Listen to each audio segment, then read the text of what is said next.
Olá pessoal, boa noite, tudo bem? Sou Fabiana da Fundação Cultural e vamos hoje continuar a homenagem às mães, no mês de maio, no projeto Momento Leitura. Hoje eu irei ler esse livro aqui que chama Mãe, Crônicas do Mago em homenagem à mulher, fonte de vida e sabedoria, do grande escritor Paulo Coelho. Espero que vocês curtam a leitura e vamos seguindo aqui com o nosso projeto.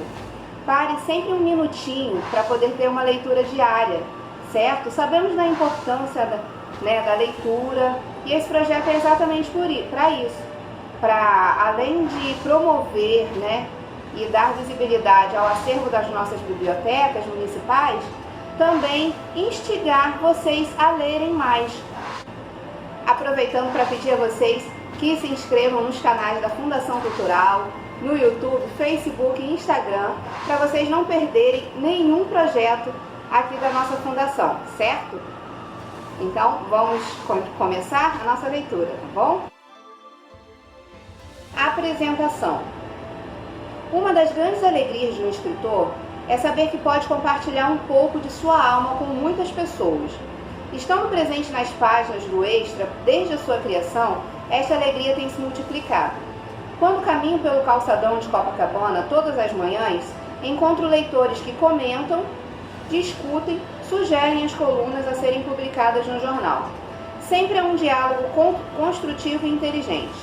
Agora, com a proximidade do Dia das Mães, resolvi selecionar alguns dos textos a respeito desta personagem central em nossas vidas. Alguns textos são de minha autoria, mas a maioria vem de tradições religiosas, de histórias que me contaram, de contos que achei em livros ou na internet. Sempre que possa identificar o autor, eu assim o faço.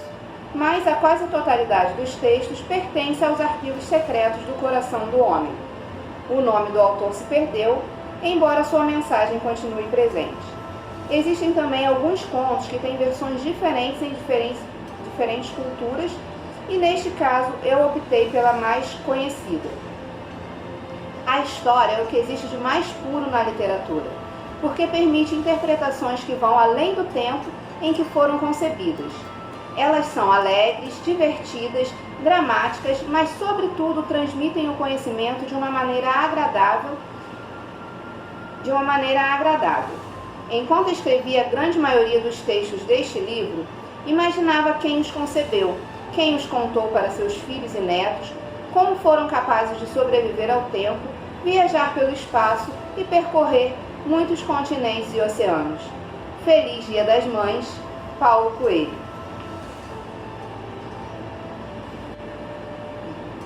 Meu filho vencerá. Aos 5 anos de idade, Glenn Cunningham sofreu sérias queimaduras nas pernas e os médicos não tinham esperanças de que ele se recuperasse.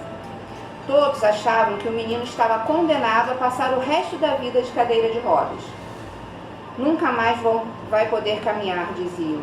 Meu filho não será derrotado por este acidente, respondia sua mãe. Por causa dessas palavras, e para provar que sua mãe estava certa, Glenn Cunningham não deu ouvidos aos doutores. Preso ao leito, com as pernas finas cobertas de marcas vermelhas, Glenn jurou: semana que vem vou sair da cama. E foi o que ele fez, apesar das dores horríveis que sentia. Sua mãe conta que chegava à janela e via as tentativas do filho. Apoiado num velho arado no quintal, ele punha as pernas deformadas para funcionar. A cada passo gemia de sofrimento, mas continuava adiante. 1 ano depois, já caminhava. Sempre acreditei que conseguiria andar. Os médicos viam as minhas pernas, mas só minha mãe enxergava o meu coração. Agora que já dei os passos mais dolorosos, vou correr mais rápido que qualquer pessoa. E foi o que fez.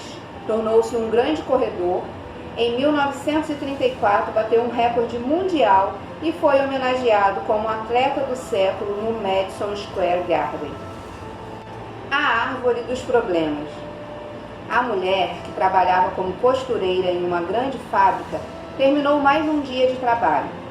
Como era final de semana, resolveu convidar uma amiga para tomar um chá em sua casa. Ao chegar, antes de entrarem, A costureira parou por alguns minutos, em silêncio, diante de uma árvore que ficava no seu jardim. Em seguida, tocou seus ramos com ambas as mãos. Imediatamente, seu rosto mudou. Entrou em casa sorrindo, foi recebida por seus filhos, contou histórias e saiu para tomar o chá com a convidada. Dali, podiam ver a árvore. Sem conseguir controlar sua curiosidade, a amiga perguntou o que fizera antes. Ah, esta é a árvore dos meus problemas, respondeu. Sei que não posso evitar de ficar aborrecido. Sei que não posso evitar de ter aborrecimentos no meu trabalho, mas estas preocupações são minhas e não pertencem ao meu marido nem aos meus filhos. Assim, quando chego aqui, penduro todos os meus problemas nos ramos daquela árvore. No dia seguinte, antes de sair para o trabalho, eu os recolho de novo. O mais curioso, porém, é que quando saio de manhã e vou procurá-los, alguns já não estão mais ali, e outros parecem bem menos pesados do que na noite anterior. A menina e a tempestade. A garota costumava caminhar todos os dias até a escola. Uma tarde de tempestade, ela começou a demorar muito. Os ventos sopravam cada vez com mais força. Trovões e raios sacudiam a vizinhança. A mãe, preocupada, telefonou para a escola e informaram que a menina já havia saído. Ao ver que ela não chegava, colocou uma capa de chuva e começou a buscá-la pelas ruas do bairro. Imaginando que a filha devia estar paralisada de medo, escondida na casa de um vizinho, chorando e esperando a tempestade passar. Para sua tranquilidade, assim que dobrou a esquina, viu a menina andando lentamente em direção à casa. Mas parava cada vez que caía um raio, olhava para o céu e sorria. A mãe chegou correndo, colocou a menina debaixo de sua capa e perguntou por que ela tinha demorado tanto. Você não está vendo os flashes? Disse a criança. Você não está vendo os flashes? Disse a criança. Deus está tirando fotos de mim. A mão. No dia de Natal, um jornal contou a seguinte história. A mãe pediu a seus filhos que desenhassem alguma coisa que desejassem receber de presente. Antes de os desenhos serem entregues, ela já tinha certeza do que iria receber. Carrinhos elétricos, patinetes, bonecas. E aconteceu como previsto. Entretanto, no meio de todos os desenhos, ela encontrou um que era diferente de todos os demais. Quem fez isso? O filho caçula levantou o braço. Mas isso é apenas o contorno de uma simples mão. O menino não respondeu nada. A mãe aproveitou a ocasião para perguntar aos outros filhos como eles interpretavam aquele desenho. Acho que é a mão de Deus que nos dá a comida, disse um deles. Um fabricante de brinquedos, disse o outro. Porque tem muitas encomendas de Papai Noel nesta época do ano. Finalmente, depois de uma série de respostas, ela se aproximou do menino e perguntou de quem era a mão que desenharam. É a sua. Ela se lembrou então de quantas vezes tinha levado o menino pela mão.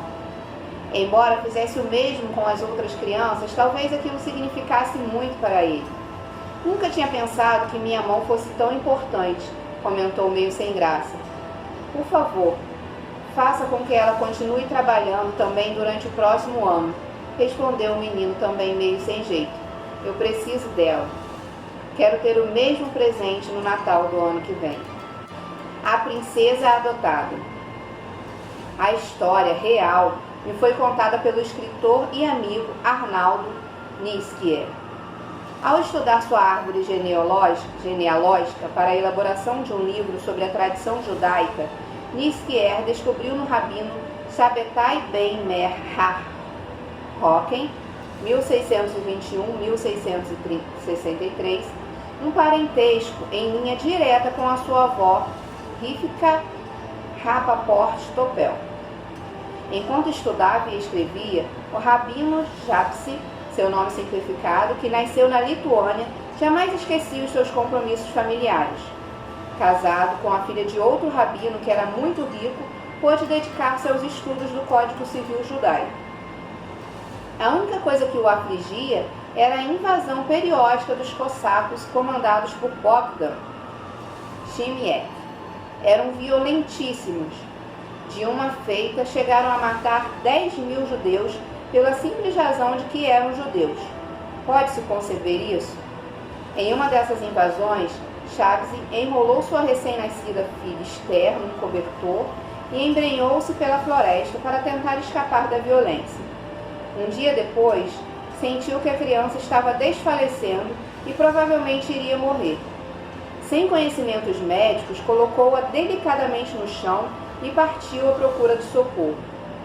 Antes que pudesse voltar, os cossacos se retiraram da região e o rei da Polônia entrou na cidade, vindo pela floresta. O corpo da menina foi descoberto por um soldado que chamou o médico da corte para dar o seu diagnóstico. Ela estava muito fraca e necessitava de socorro urgente.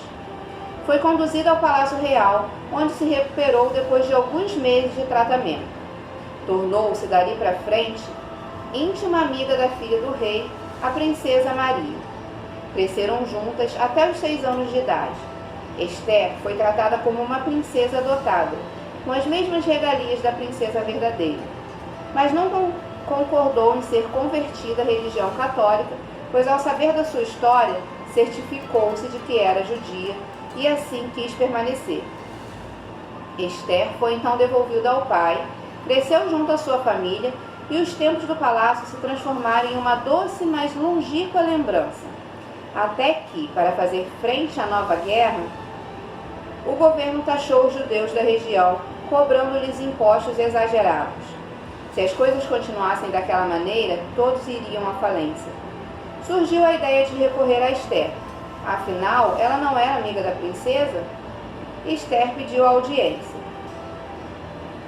Não se viam há muito tempo, mas não custava tentar.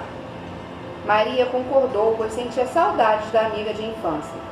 O reencontro foi cheio de alegria e emoção. Quando Esther contou à princesa o que se passava, logo encontrou solidariedade. Maria falou com o pai e ele resolveu atender à solicitação da filha e também da princesa adotada. Porque o amor fraternal não é jamais destruído pelo tempo ou pelas diferenças. A comunidade israelita pode ser salva. A volta ao mundo. Sempre pensei no que acontece enquanto espalhamos um pouco de nós pela terra. Já cortei cabelos em Tóquio, unhas na Noruega, vi meu sangue correr de uma ferida ao subir uma montanha na França. Em meu primeiro livro, Os Arquivos do Inferno, que jamais foi reeditado, especulava um pouco sobre o tema como se fosse necessário semear um pouco do próprio corpo em diversas partes do mundo, de modo que, numa futura vida, algo nos parecesse familiar. Recentemente, li no jornal francês Le Figaro um artigo assinado por Guy Barret sobre um caso real acontecido em junho de 2001, sobre alguém que levou às últimas consequências dessa ideia. Trata-se da americana Vera Anderson, que passou toda a sua vida na cidade de Medford, Oregon. Já avançada em idade, foi vítima de um acidente cardiovascular agravado por um enfisema pulmonar, o que a obrigou a passar anos inteiros dentro do quarto, sempre conectada a um balão de oxigênio. O fato em si já é um suplício, mas no caso de Vera, a situação era ainda mais grave, porque tinha sonhado percorrer o mundo e guardava suas economias para fazê-lo quando já estivesse aposentada. Vera conseguiu ser transferida para o Colorado, de modo que pudesse passar o resto de seus dias na companhia do seu filho, Horace. Ali, antes que fizesse sua última viagem, aquela da qual jamais voltamos, tomou uma decisão. Já que nunca conseguirá sequer conhecer seu país, iria então viajar depois de morta. Horace foi até o tabelião local e registrou o testamento da mãe. Quando morresse, gostaria de ser incinerada.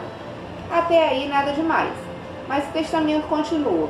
Suas cinzas deveriam ser colocadas em 241 pequenas sacolas que seriam enviadas aos chefes dos serviços de correios nos 50 estados americanos e a cada um dos 191 países do mundo, de modo que pelo menos uma parte do seu corpo terminasse visitando os lugares que sempre sonhou.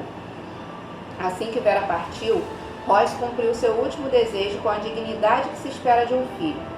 A cada remessa incluía uma pequena carta, onde pedia que desse uma sepultura digna para sua mãe.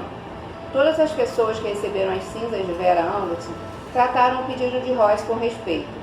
Nos 4 cantos da terra, criou-se uma silenciosa cadeia de solidariedade, onde simpatizantes desconhecidos organizaram cerimônias e ritos os mais diversos, sempre levando em conta o lugar que a falecida senhora gostaria de conhecer.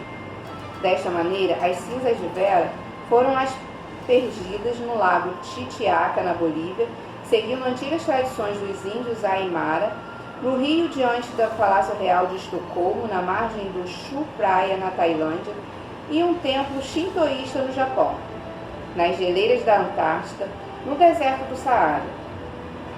As Irmãs de Caridade de um orfanato na América do Sul, a matéria não cita em que país, rezaram por uma semana antes de espalhar as cinzas no jardim. E depois decidiram que Vera Anderson deveria ser considerada uma espécie de anjo da guarda do lugar. Royce Anderson recebeu fotos dos 5 continentes, de todas as raças, de todas as culturas, mostrando homens e mulheres honrando o último desejo de sua mãe.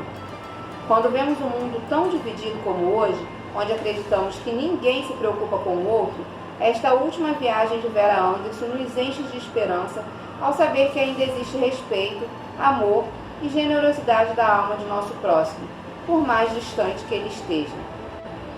A prece. Um judeu muito piedoso, Dov Baer, estudava as escrituras com seu amigo Zalman, enquanto seu filho de 1 ano dormia ao lado da mesa de trabalho. Em dado momento, a criança acordou e começou a chorar. Dov Baer, concentrado no que lia, não prestou a menor atenção. A criança chorou até acordar a mãe, que veio correndo do seu quarto e a colocou no colo. Quando os gritos do menino cessaram, Zalman virou-se para o Dov Baer e disse: "Meu caro Dov Baer, sua dedicação ao Altíssimo deixa muito a desejar. Você deveria aprender mais com sua mulher que com os livros." "Como? Eu estou aqui estudando até tarde e dando o melhor de mim para ser digno da minha fé." "Admiro sua concentração no trabalho. Se queremos entender Deus, é importante o estudo das Escrituras. Mas, se queremos nos aproximar de Deus, temos que primeiro consolar aqueles que choram." Carta ao Coração. Estes são trechos de uma carta ao coração que me foi dado por Vânia Williamson, mãe de 2 moças e um rapaz. Meu coração, eu jamais te condenarei, te criticarei ou terei vergonha de tuas palavras. Sei que és uma criança querida de Deus e Ele te guarda no meio de uma luz radiante e amorosa. Confio em ti, meu coração. Estou do teu lado, sempre pedirei bênçãos em minhas orações, sempre pedirei para que tu encontres a ajuda e o apoio que necessitas. E te peço, confia em mim, saiba que te amo e que procuro dar-te toda a liberdade necessária para que continueis batendo com alegria em meu peito. Farei tudo que estiver ao meu alcance para que jamais te sintas incomodado com a minha presença à tua volta. Como temperar o aço? Lionel Waterman conta a história do ferreiro que, depois de uma juventude cheia de excessos, decidiu entregar sua alma a Deus. Casou-se, formou uma família e durante muitos anos trabalhou com afinco. Entretanto, apesar de toda a sua dedicação, nada parecia dar certo em sua vida. Muito pelo contrário, seus problemas e dívidas acumulavam-se cada vez mais. Uma bela tarde, uma mulher reclamou: "Você está dando um péssimo exemplo ao nosso filho." Uma bela tarde, sua mulher reclamou: "Você está dando um péssimo exemplo ao nosso filho." Justamente depois que resolveu se tornar um homem temente a Deus, a vida começou a piorar. Eu não desejo enfraquecer sua fé, mas, apesar de toda a sua crença no mundo espiritual, nada tem dado resultado. O ferreiro não respondeu imediatamente. Também ele já havia pensado nisso muitas vezes, sem entender o que acontecia. Entretanto, como não queria deixar a mulher sem resposta naquela mesma noite, durante o jantar com sua família, o ferreiro explicou o que estava sentindo. Eu recebo nesta oficina o aço ainda não trabalhado e preciso transformá-lo em espadas. Vocês sabem como isso é feito? Primeiro, eu aqueço a chapa de aço num calor infernal até que ela fique vermelha. Em seguida, sem qualquer piedade, eu pego o martelo mais pesado e aplico vários golpes até que a peça adquira a forma desejada.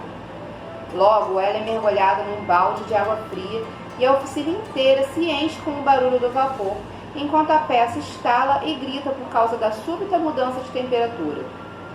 Tenho que repetir este processo até conseguir a espada perfeita. Uma vez apenas não é o suficiente. O ferreiro deu uma longa pausa, acendeu um cigarro e continuou.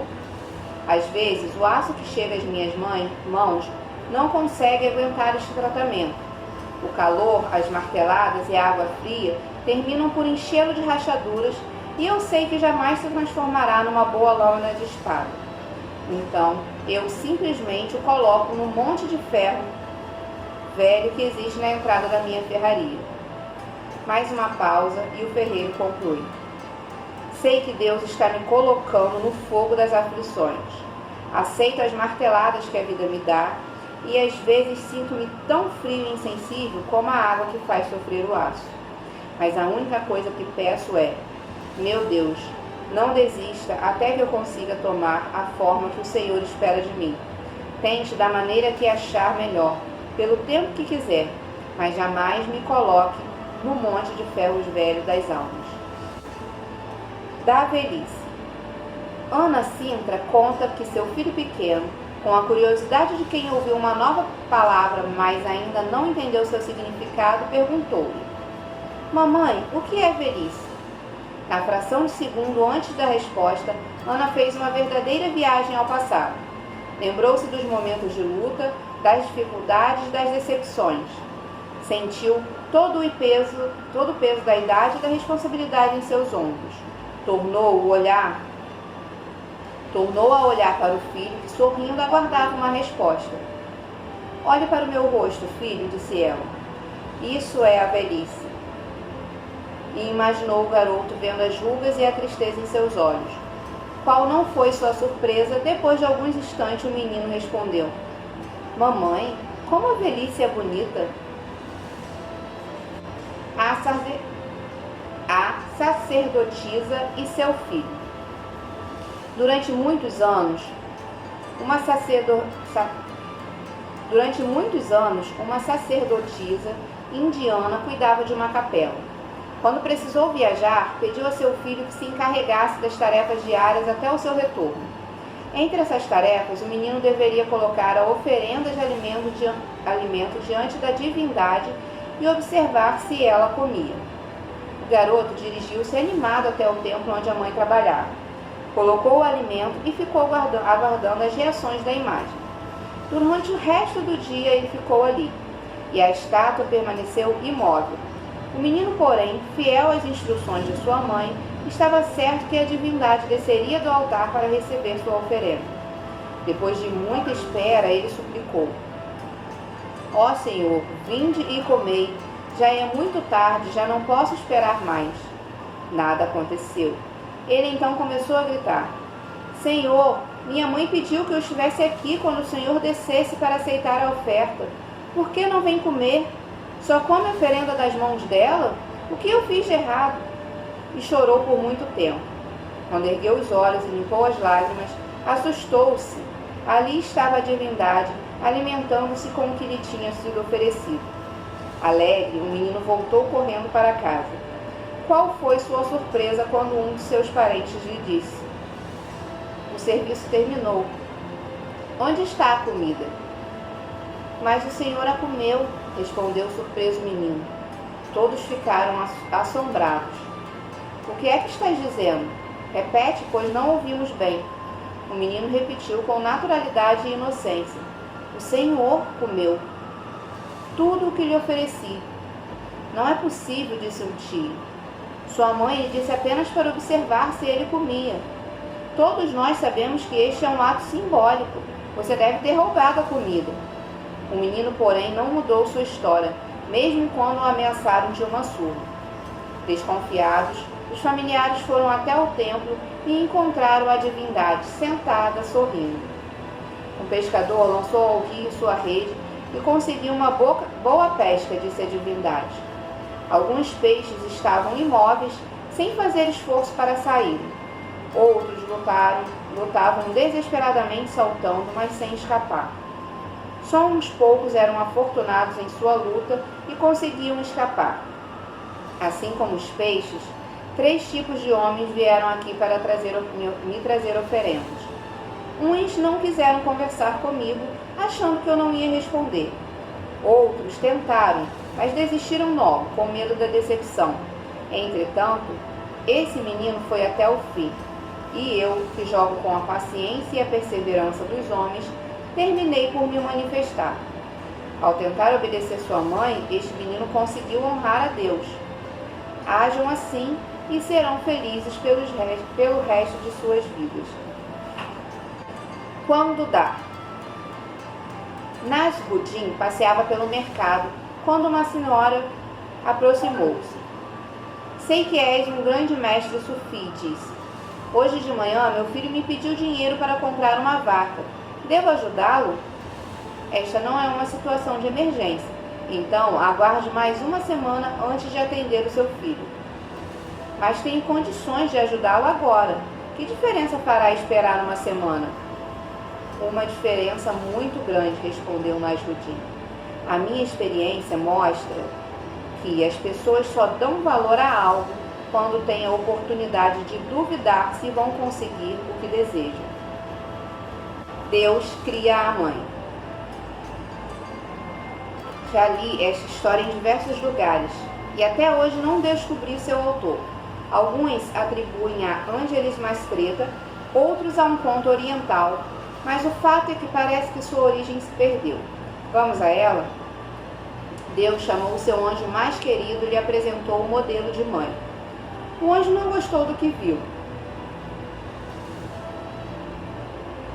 O senhor tem trabalhado muitas horas extras, já não sabe mais o que está fazendo, disse o anjo. Olha só, beijo especial que cura qualquer doença, 6 pares de mãos para cozinhar, lavar, passar, acariciar, segurar, limpar, isso não vai dar certo. O problema não são as mãos, respondeu Deus. São os 3 pares de olhos que precisei colocar, um que permita ver seu filho através de portas fechadas e protegê-los de janelas abertas, outro para mostrar severidade na hora de dar uma educação sólida, e o terceiro para ficar constantemente demonstrando amor, ternura, apesar de todo o trabalho que ela terá. O anjo examinou o modelo de mãe com mais cuidado. E isso aqui, o que é? Um dispositivo de autocura. Ela não terá tempo de ficar doente, vai ter que cuidar do marido, dos filhos e da casa. Acho melhor o senhor descansar um pouco, disse o anjo, e voltar para o modelo normal, com 2 braços, um par de olhos, etc. Deus achou que ele tinha razão. Depois de descansar, transformou a mãe numa mulher normal, mas alertou ao anjo. Precisei colocar nela uma vontade tão grande que se sentirá com 6 braços, 3 pares de olhos, sistema de autocura, ou não será capaz de dar conta da tarefa. O anjo examinou-a de perto. Desta vez, em sua opinião, Deus tinha acertado. De repente notou uma falha. Ela está vazando. Acho que o Senhor de novo colocou muita coisa neste modelo. Não é um vazamento. Chama-se lágrima. Serve para quê? Para alegria, tristeza, desapontamento, dor, orgulho, entusiasmo. O Senhor é um anjo, disse. O Senhor é o gênio, disse o anjo. Era justamente o que estava faltando para o modelo completo. Deus, com um ar sombrio, respondeu. Não fui eu quem colocou. Quando eu juntei as peças, as lágrimas apareceram. Mesmo assim, o anjo deu parabéns ao Todo-Poderoso e as mães foram criadas. A janela e o espelho. Quando seu filho atingiu a adolescência, Golnar levou até a janela da sala de visitas e perguntou: o que vês através dos vidros? Vejo homens que vão e vêm e um cego pedindo esmolas na rua. Então Golnar mostrou-lhe um grande espelho e novamente o interrogou: olha neste espelho e dize-me agora o que vês. Vejo a mim mesmo, e já não vês os outros.